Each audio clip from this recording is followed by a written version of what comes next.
So we're ready to cook our Copper River salmon here. We're going to cook the sockeye. We have a cast iron skillet here ready to go, so it's been seasoned, rubbed with olive oil so that it doesn't rust on us, and we've got it over a medium-low heat. And what we're going to want to do is we're going to want to season the salmon, and we're going to want to cook it with the skin side down first. So cooking Copper River salmon is really just like cooking any other salmon.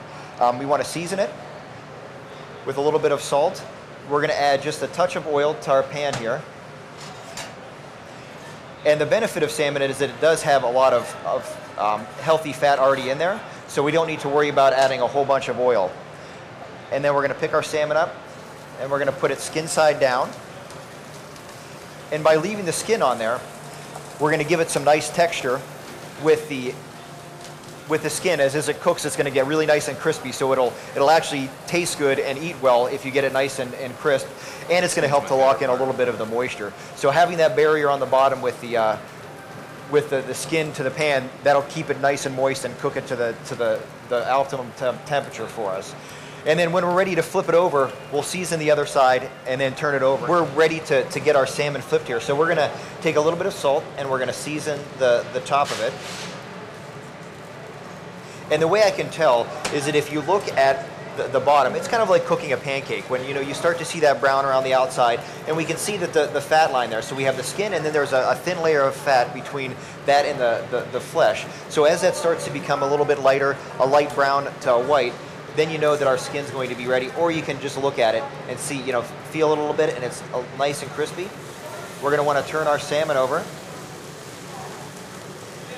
And we're on a little bit of an angle here, so that's why I'm putting the fish towards the back, is to keep it in the oil. And you can see that we don't have a ton of oil. You don't need to have this swimming in oil. You don't want to add too much additional flavor to it. Just the salt and the flavor of the fish is really what's going to make it a fantastic meal. And if I can interject, sure. That thin layer of fat is where the vitamin E is. I mean, that is a high nutrient source. So yes, you don't want to eat the skin, but what's right underneath it is a very healthy kind of fish, and actually it's something that some people take off, and they should enjoy it. One of the things that I see when people are cooking fish, I've been all over America cooking salmon, and people are somewhat intimidated by seafood on occasion, and sometimes cook it into submission and have a bad experience. That's a very good point. And so I like to, for just as a rule of thumb, I've told this to hundreds of people, that when you're cooking salmon, just before you think it's done, it's done. And it'll cook as it comes off the grill and continue to finish while you prepare the rest of your meal. Right. So, what the USDA wants us to make sure that we do is we cook it to 145 and then we let it sit for 3 minutes. And then that way, if you're wondering whether it's done or not, is if you just use a probe thermometer and stick it into the thickest part of the fish. So you don't want to do it on the belly piece. Right. You want to do it right in the center. And then once you hit that 145, you'll pull it off, let it sit for 3 minutes, and then it'll be perfectly cooked and ready to eat.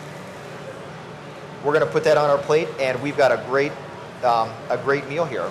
And then another dish that we have here is we're going to just do some light greens. So this is great for lunch or a few days a week for a dinner where you're not adding a whole bunch of starch. You can do a side bread with it, but a nice salad and salmon really work well together. So we have arugula, we have baby greens, we have some fresh shaved fennel, a little bit of feta cheese, and a red pear, because red pears are coming in right now, so they're really nice and ripe. Toss that with a little bit of olive oil and some fresh lemon. And we're going to put our salmon right on the top. And like Judy was saying, you could cook the salmon a day ahead of time, let it get cold, flake it over the top, or do a full piece right on top of your salad.